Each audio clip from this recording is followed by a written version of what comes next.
বন্ধুরা, long story short, উজবেকিস্তানে এই জায়গায় সামারকান্দের প্রথম যে হোটেলটা ছিল,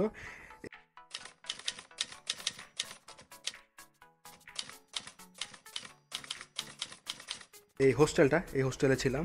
এখানে মজার বিষয় হচ্ছে, মানে এরা হোস্টেলগত বিষয়, ছেলে মেয়ে প্লাস এক রুমের ভিতরে অনেকগুলো সিঙ্গেল বেড ফালায় রাখবে।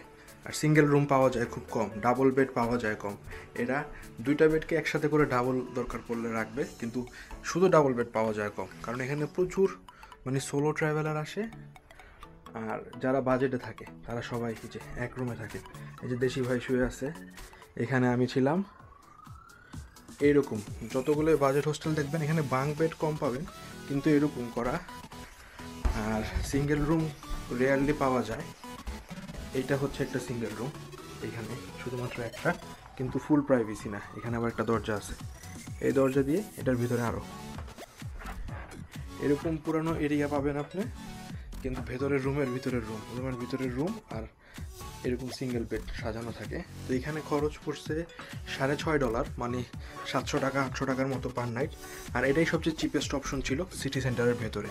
এখান থেকে সামারকান্দের যেই মেন অ্যাট্রাকশন রেজিস্তান স্কোয়ার, এটা এখান থেকে 10 মিনিট হাঁটলে যাওয়া যায়।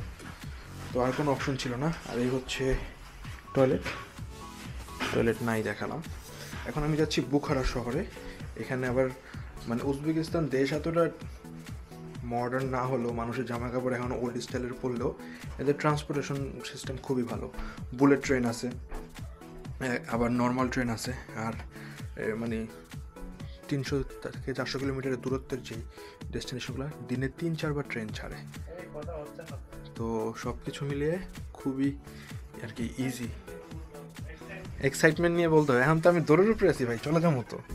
এখানে বিদ্যুতের গতির মতো বুলেট ট্রেন আছে। আচ্ছা, জাপানের মতো বুলেট ট্রেন আছে উজবেকিস্তানে।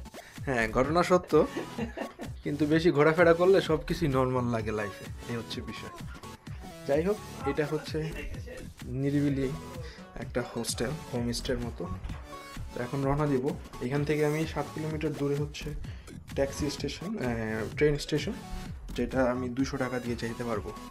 চল, 200 টাকা দিয়ে মাত্র, বাংলা টাকায়। ঠিক আছে, দেখা হবে বুখারা শহরে।